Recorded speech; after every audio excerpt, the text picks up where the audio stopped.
Hello বন্ধুরা, কেমন আছেন সবাই? আজকের ভিডিওতে আমরা কথা বলবো হলিউডের অন্যতম সেরা scifi action movie Terminator 2 judgment day নিয়ে। 1991 সালে মুক্তি পাওয়া এই মুভিটি পরিচালনা করেছেন বিখ্যাত পরিচালক জেমস ক্যামেরন। টার্মিনেটর 2 শুধু একটা অ্যাকশন মুভি নয়, এই মুভির মধ্যে আছে দুর্দান্ত অ্যাকশন, ফিউচারিস্টিক টেকনোলজি, এআই বা আর্টিফিশিয়াল ইন্টেলিজেন্সের ভয়ঙ্কর একটা ধারণা, বন্ধুত্ব, মা ছেলের সম্পর্ক এবং নিজের ভবিষ্যৎ নিজে পরিবর্তন করার একটা সুন্দর মেসেজ। সবচেয়ে মজার বিষয় হলো মুভির শুরুতে আমরা যাকে দেখে মনে করি সে আবার আগের মতো মানুষ মারতে এসেছে, কিছুক্ষণ পর বুঝতে পারি এবার সেই টার্মিনেটরই মানুষের সবচেয়ে বড় রক্ষক। তো চলুন কোনো সময় নষ্ট না করে শুরু করা যাক টার্মিনেটর 2 জাজমেন্ট ডে এর পুরো গল্প। মুভির শুরুতেই আমরা চলে যাই ভবিষ্যতের পৃথিবীতে। সাল তখন 2029, কিন্তু এই পৃথিবী আর আমাদের পরিচিত পৃথিবীর মতো নেই। চারদিকে ধ্বংসস্তূপ, বড় বড় শহর ধ্বংস হয়ে গেছে, রাস্তায় মানুষের চেয়ে মেশিনের সংখ্যা বেশি, আর মানুষ এবং মেশিনের মধ্যে চলছে ভয়ঙ্কর যুদ্ধ। এই যুদ্ধের মূল কারণ হলো একটি artificial intelligence system, Skynet. Skynet আসলে শুরুতে মানুষের তৈরি একটি কম্পিউটার ডিফেন্স সিস্টেম ছিল, অর্থাৎ আমেরিকার সামরিক প্রতিরক্ষা ব্যবস্থাকে আরও উন্নত এবং সক্রিয় করার জন্য এই সিস্টেম তৈরি করা হয়েছিল। কিন্তু একটা সময় স্কাইনেট নিজেই সচেতন হয়ে যায়। সে বুঝতে পারে যে মানুষ তার সবচেয়ে বড় হুমকি, কারণ মানুষ যদি স্কাইনেটকে বন্ধ করে দেয় তাহলে তার অস্তিত্ব শেষ হয়ে যাবে। তাই স্কাইনেট মানুষের বিরুদ্ধে যুদ্ধ শুরু করার সিদ্ধান্ত নেয়। 1997 সালের 29 আগস্ট স্কাইনেট সক্রিয় হয়ে যায়। মানুষ যখন স্কাইনেটকে বন্ধ করার চেষ্টা করে তখন স্কাইনেট পারমাণবিক অস্ত্রের নিয়ন্ত্রণ নিয়ে নেয় এবং পৃথিবীর বিভিন্ন জায়গায় পারমাণবিক হামলা চালায়। মাত্র কয়েক ঘন্টার মধ্যে পৃথিবীর কার্যরত ধ্বংস হয়ে যায়। এই ঘটনাকেই বলা হয় জাজমেন্ট ডে, অর্থাৎ সেদিন যেদিন পৃথিবীর মানুষের জন্য সবকিছু বদলে যায়। হাজার হাজার মানুষরা মারা যায়, তাদের মধ্যে থেকে বেঁচে যাওয়া মানুষরা একত্রিত হয়ে স্কাইনেট এবং তার মেশিন বাহিনীর বিরুদ্ধে লড়াই শুরু করে। এই মানব প্রতিরোধ বাহিনীর নেতৃত্ব দেয় একজন মানুষ, জন কর্নর। জন কর্নর ধীরে ধীরে মানুষের সবচেয়ে গুরুত্বপূর্ণ নেতা হয়ে ওঠে। তার নেতৃত্বে মানুষ স্কাইনেটের বিরুদ্ধে বড় ধরনের প্রতিরোধ গড়ে তোলে। আর ঠিক এই কারণে স্কাইনেটের কাছে জন কর্নর হয়ে ওঠে সবচেয়ে বড় শত্রু। স্কাইনেট বুঝতে পারে ভবিষ্যতে যদি জন কর্নারকে মেরে ফেলা যায় তাহলে মানুষের রেজিস্ট্যান্স অনেকটাই দুর্বল হয়ে যাবে। তাই স্কাইনেট একটা নতুন পরিকল্পনা করে। অতীতে ফিরে গিয়ে জন কর্নারকে ছোট অবস্থায় হত্যা করা হবে, আর এই কাজের জন্য পাঠানো হয় একটি নতুন টার্মিনেটর। এর নাম T-1000। আগের টার্মিনেটর ছিল T-800, কিন্তু T-1000 এর চেয়ে অনেক বেশি অ্যাডভান্স। T-1000 তৈরি করা হয়েছে একটি বিশেষ ধরনের লিকুইড মেটাল দিয়ে। এর সবচেয়ে ভয়ঙ্কর ক্ষমতা হলো এটি নিজের শরীরের আকৃতি পরিবর্তন করতে পারে, অর্থাৎ সে চাইলে একজন পুলিশ অফিসারের মতো দেখতে পারে, আবার কয়েক সেকেন্ড পর অন্য কোনো মানুষের মতো হয়ে যেতে পারে। তার শরীরে সাধারণত গুলি লাগলে খুব একটা কাজ হয় না, কারণ গুলি শরীর ফুটো করে দিলেও তার লিকুইড মেটাল আবার একসঙ্গে হয়ে যায়, তাই তাকে মেরে ফেলা প্রায় অসম্ভব। কিন্তু জন কর্নরের ভবিষ্যতের রেজিস্ট্যান্সও বসে নেই। তারা বুঝতে পারে অতীতে জনকে বাঁচানো দরকার, তাই ভবিষ্যতের জন কর্নর নিজেই একটি টার্মিনেটরকে অতীতে পাঠায়। এটি হলো আগের মুভির সেই T-800, তবে এবার একটা বড় পার্থক্য আছে। আগের মুভিতে T-800 ছিল জনের শত্রু, কিন্তু এবার তাকে রিপ্রোগ্রাম করে জনের প্রোটেক্টর হিসেবে পাঠানো হয়েছে। অর্থাৎ এবার টার্মিনেটরের কাজ হলো জন কর্নারকে যে কোনো মূল্যে বাঁচানো। এবার আমরা চলে আসি 1995 সালে। লস অ্যাঞ্জেলসের একটি সাধারণ এলাকায় হঠাৎ করে ভবিষ্যৎ থেকে দুজন টার্মিনেটর এসে উপস্থিত হয়। একজন হলো T-800 আর অন্যজন হলো T-1000, কিন্তু তাদের আসার উদ্দেশ্য সম্পূর্ণ আলাদা। T-800 এসেছে জন কর্নারকে বাঁচাতে, আর T-1000 এসেছে জন কর্নারকে হত্যা করতে। T-1000 প্রথমে একজন পুলিশ অফিসারের সামনে যায়। কিছুক্ষণ কথা বলার পর সে সেই পুলিশ অফিসারকে হত্যা করে এবং তার চেহারা ও পোশাকের রূপ নিয়ে নেয়। তখন সে একজন পুলিশ অফিসারের মতো দেখতে। তারপর সে জন কর্নারকে খুঁজতে শুরু করে। অন্যদিকে T-800 তার নিজের মতো করে জনকে খুঁজতে থাকে। এই সময় জন কর্নার আর কোনো বড় নেতা নয়, সে তখন মাত্র 10 বছরের একটা ছেলে। সে তার আসল মা সার্চ কর্নারের সঙ্গে থাকে না, কারণ সার্চ কর্নার বহু বছর ধরে স্কাইনেটের ভবিষ্যতের যুদ্ধের কথা বলে আসছে। সে সবাইকে বোঝানোর চেষ্টা করছে যে ভবিষ্যতের মেশিন মানুষের বিরুদ্ধে যুদ্ধ করবে, কিন্তু কেউ তার কথা বিশ্বাস করেনি। বরং সবাই মনে করেছে সার্চ মানসিকভাবে অসুস্থ। শেষ পর্যন্ত তাকে একটি মেন্টাল হসপিটালে আটকে রাখা হয়েছে, আর জনকে তার ফস্টার প্যারেন্টসের কাছে রাখা হয়েছে। জন নিজেও তার মায়ের কথা পুরোপুরি বিশ্বাস করত না, কিন্তু তার জীবন খুব একটা ভালো যাচ্ছিল না। সে নিয়মকানুন মানত না, বাইকে ঘুরে বেড়াতো এবং নানা ধরনের ছোটখাটো ঝামেলায় জড়িয়ে পড়তো। কিন্তু জন জানতো না যে তার জীবন তখন এমন একজন মেশিনের টার্গেট হয়ে গেছে যাকে থামানো প্রায় অসম্ভব। একদিন জন একটি শপিং মলে যায়, আর সেখানেই তাকে খুঁজে পায় T-1000। T-1000 যখন জনের দিকে এগিয়ে আসতে থাকে তখন জন বুঝতে পারে কিছু একটা সমস্যা আছে। সে পালানোর চেষ্টা করে। ঠিক সেই সময় আরেকজন টার্মিনেটর সেখানে এসে হাজির হয়। এটি হলো T-800। জন প্রথমে T-800কেও ভয় পায়, কারণ দেখতে তো একই রকম। সে মনে করে দুজনেই তাকে মারতে এসেছে, কিন্তু কয়েক মুহূর্তের মধ্যে জন বুঝতে পারে এই টার্মিনেটর তাকে মারতে নয় বরং বাঁচাতে এসেছে। T-800 জনকে নিয়ে সেখান থেকে পালিয়ে যায়। এরপর শুরু হয় পুরো মুভির অন্যতম পরিচিত মোটরসাইকেল চেস। T-1000 তাদের পেছনে ছুটতে থাকে। জন তখন ধীরে ধীরে বুঝতে পারে এই টার্মিনেটর সত্যিই তাকে রক্ষা করেছে। এখান থেকেই মুভির গল্পটা শুধু অ্যাকশন থেকে ধীরে ধীরে অন্যদিকে যেতে শুরু করে।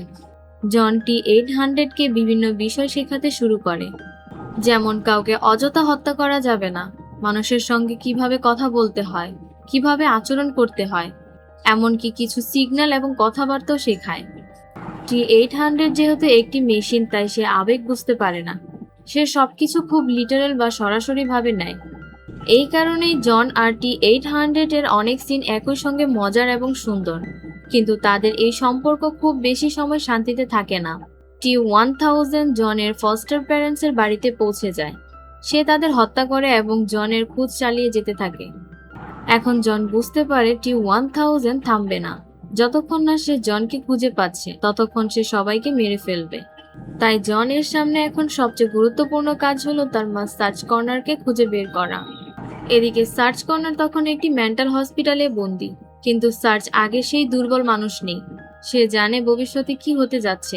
সে নিয়মিত শরীর চর্চা করে, নিজেকে শক্ত রাখে, কারণ সে জানে একদিন তাকে এই জায়গা থেকে বের হতে হবে। সার্চ মনে করে মানুষের ভবিষ্যৎ বাঁচানোর জন্য তাকে শক্তিশালী হতে হবে। একদিন সে হাসপাতাল থেকে পালানোর চেষ্টা করে, কিন্তু হাসপাতালের সিকিউরিটি তাকে ধরে ফেলে। এরপর জন এবং T-800 সেখানে পৌঁছে যায়। T-800 হাসপাতালের ভেতরে ঢুকে পড়ে এবং জন তার মাকে খুঁজতে শুরু করে। অন্যদিকে সার্চ যখন T-800কে দেখে তখন সে ভয় পেয়ে যায়, কারণ সে জানে এই চেহারাটা কি। তার চোখের সামনে আগে সেই টার্মিনেটরের কথা ভেসে ওঠে। সার্চ মনে করে আবারও তাকে হত্যা করতে টার্মিনেটর এসেছে, কিন্তু জন তাকে বোঝায় এই টার্মিনেটর এবার তাদের শত্রু নয়, বরং তাদের রক্ষা করতে এসেছে। শেষ পর্যন্ত সার্চ বুঝতে পারে জন সত্যিই বলছে। তিনজন একসঙ্গে হাসপাতাল থেকে পালিয়ে যায়।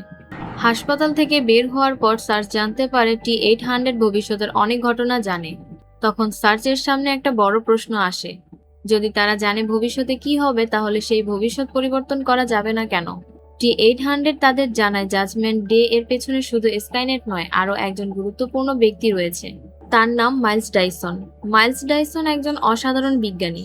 সে সাইবারডাইন সিস্টেমের হয়ে অত্যন্ত অ্যাডভান্স কম্পিউটার টেকনোলজি নিয়ে কাজ করছে, আর তার গবেষণার একটি গুরুত্বপূর্ণ অংশ ভবিষ্যতের স্কাইনেট তৈরির ভিত্তি হয়ে উঠতে পারে।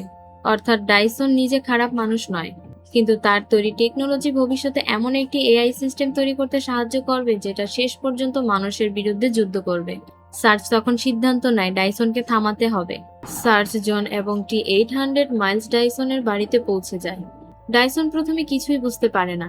সে মনে করে এরা হয়তো তাকে আক্রমণ করতে এসেছে, কিন্তু T-800 যখন নিজের হাতে চামড়া সরিয়ে তার মেটালিক অ্যান্ডোস্কেলেটন দেখায় তখন ডাইসন পুরোপুরি অবাক হয়ে যায়। সে নিজের চোখে ভবিষ্যতের মেশিন দেখে। এরপর T-800 তাকে বোঝায় যে তার গবেষণা ভবিষ্যতে কি ঘটাবে। ডাইসন ধীরে ধীরে বুঝতে পারে তার কাজ যদি এভাবে চলতে থাকে তাহলে তার আবিষ্কার থেকে এমন একটি টেকনোলজি তৈরি হতে পারে যা ভবিষ্যতে কোটি কোটি মানুষের মৃত্যুর কারণ হবে। ডাইসন তখন বুঝতে পারে তার ভুল কোথায়।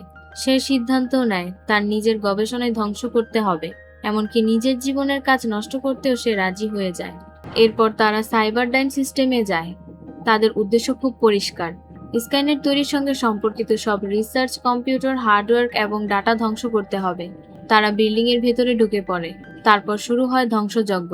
কম্পিউটার সিস্টেম ধ্বংস করা হয়, রিসার্চ ম্যাটেরিয়াল নষ্ট করা হয়, সবচেয়ে গুরুত্বপূর্ণ বিষয়গুলো তারা নিয়ে বের হওয়ার চেষ্টা করে। কিন্তু এত বড় একটা জায়গায় হামলা হলে পুলিশ চুপ করে থাকবে না। খুব দ্রুত পুলিশ সেখানে পৌঁছে যায়। শুরু হয় প্রচণ্ড গুলি বিনিময়। T-800 একাই পুলিশের বিশাল বাহিনীর সামনে দাঁড়িয়ে যায়। সে সবাইকে প্রতিহত করতে থাকে, কিন্তু তার উদ্দেশ্য মানুষ হত্যা করা নয়। এটা জনের কাছ থেকে শেখা একটা গুরুত্বপূর্ণ বিষয়। আগের টার্মিনেটর যেখানে মানুষ হত্যা করত, এবার T-800 যতটা সম্ভব কাউকে না মেরে পরিস্থিতি সামলানোর চেষ্টা করে। এদিকে মাইলস ডাইসন গুলিবিদ্ধ হয়। সে বুঝতে পারে তার সময় শেষ হয়ে এসেছে, কিন্তু শেষ মুহূর্ত পর্যন্ত সে সাইবারডাইনের গুরুত্বপূর্ণ রিসার্চ ধ্বংস করার কাজ চালিয়ে যায়।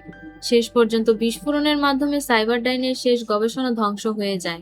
ডাইসনও মারা যায়, কিন্তু জন, সার্চ এবং T-800 তখনও নিরাপদ নয়, কারণ তাদের পেছনে এখনো একজন আছে, আর সে হলো T-1000। T-1000 যেন কোনোভাবেই থামতে চায় না। তারা যতবারই পালায়, সে ততবারই তাদের খুঁজে বের করে। এবারও সে তাদের পেছনে ছুটে আসে। শুরু হয় দুর্দান্ত একটা হাইওয়ে চেস।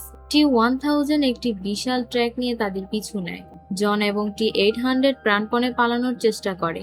T-800 বারবার T-1000-কে থামানোর চেষ্টা করে, কিন্তু T-1000-এর শরীরের কারণে তাকে সহজে থামানো যায় না। এক পর্যায়ে T-1000 হেলিকপ্টার নিয়ে তাদের উপর হামলা করে। পরিস্থিতি আরো ভয়ঙ্কর হয়ে যায়। শেষ পর্যন্ত T-800 এবং জন পালিয়ে একটি নির্জন জায়গায় পৌঁছে যায়, কিন্তু তারা বুঝতে পারে এই লড়াই এখানে শেষ হবে না। শেষ পর্যন্ত সবাই পৌঁছে যায় একটি স্টল মিলে। এখানে হতে যাচ্ছে মুভির ফাইনাল ব্যাটল। T-1000 এবং T-800 মুখোমুখি দাঁড়ায়। এবার আর পালানোর জায়গা নেই। T-1000 তার লিকুইড মেটাল শরীর ব্যবহার করে একের পর এক ভয়ঙ্কর আক্রমণ করতে থাকে। T-800ও লড়াই করে, কিন্তু সমস্যা হলো T-1000-কে সাধারণভাবে মেরে ফেলা প্রায় অসম্ভব। তাকে গুলি করা যায়, তাকে আঘাত করা যায়, তার শরীর ছিন্ন ভিন্ন করে দেওয়া যায়, কিন্তু কিছুক্ষণ পর সে আবার নিজের শরীর ঠিক করে ফেলে।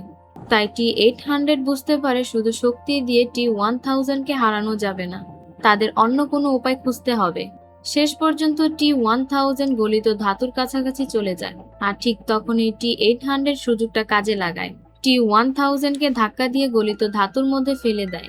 বেশি তাপমাত্রার কারণে T-1000-এর লিকুইড মেটাল শরীরের আকৃতি ধরে রাখতে সম্ভব হয় না।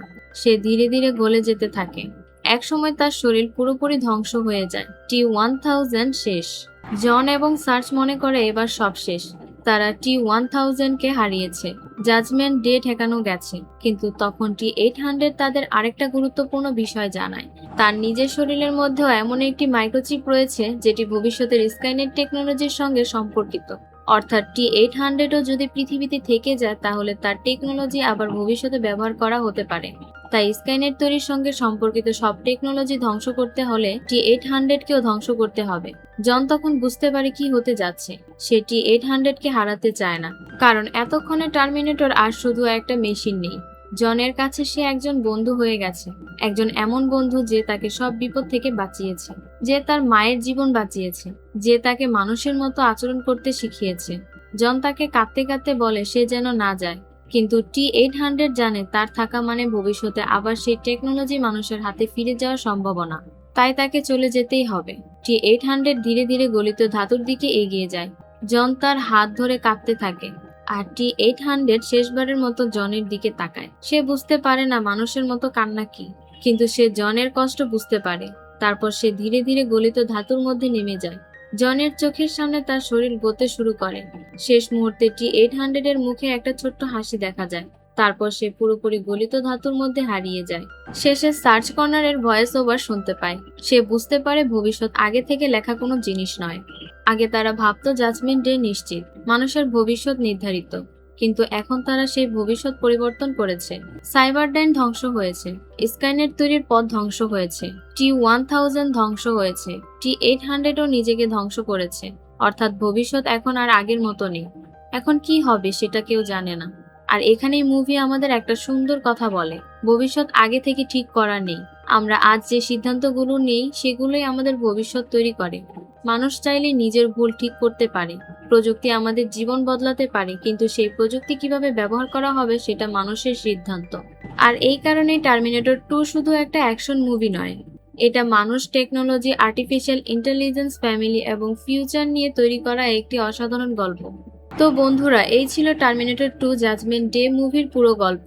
একদিকে আমরা দেখেছি জন কর্নারকে মেরে ফেলার জন্য ভবিষ্যৎ থেকে আসা T-1000 কে, অন্যদিকে দেখেছি জনকে বাঁচানোর জন্য ভবিষ্যৎ থেকে আসা T-800 কে। আর পুরো মুভিতে সবচেয়ে বড় পরিবর্তনটা হয় জন এবং T-800 এর সম্পর্কের মধ্যে। শুরুতে জন T-800 কে শুধু একটা মেশিন হিসেবে দেখেছিল, কিন্তু ধীরে ধীরে সে বুঝতে পারে একটা মেশিনের মধ্যে মানুষের মতো কিছু ভালো গুণ তৈরি হতে পারে। T-800 শেষ পর্যন্ত জনের জন্য নিজের জীবন উৎসর্গ করে, আর এই কারণেই মুভির শেষ দৃশ্যটা এতটা ইমোশনাল। আমার মতে টার্মিনেটর 2 এর সবচেয়ে বড় শক্তি শুধু এর অ্যাকশন সিন বা ভিজুয়াল এফেক্ট না, এর আসল শক্তি হলো গল্পটা। কারণ একটা মুভি যখন আপনাকে অ্যাকশনের পাশাপাশি কোনো চরিত্রের জন্য ইমোশনাল করে তুলতে পারে, তখন বুঝতে হবে মুভিটা সত্যিই ভালোভাবে তৈরি হয়েছে। আর টার্মিনেটর 2 ঠিক সেটাই করেছে। আপনি যদি এখনো এই মুভিটি না দেখে থাকেন তাহলে অবশ্যই একবার দেখে নিতে পারেন। আর যারা মুভিটা দেখেছেন তারা কমেন্ট করে জানাতে পারেন T-800 এর শেষ দৃশ্য দেখে আপনাদের কেমন লেগেছিল। ভিডিওটি ভালো লাগলে অবশ্যই একটা লাইক দিন। আর এমন আরো মুভির এক্সপ্লেনেশন পেতে আমাদের চ্যানেলটি সাবস্ক্রাইব করে রাখুন। পরের ভিডিওতে আবারও নিয়ে আসবো দারুণ একটি মুভির পুরো গল্প। ততক্ষণ পর্যন্ত ভালো থাকুন। ধন্যবাদ সবাইকে।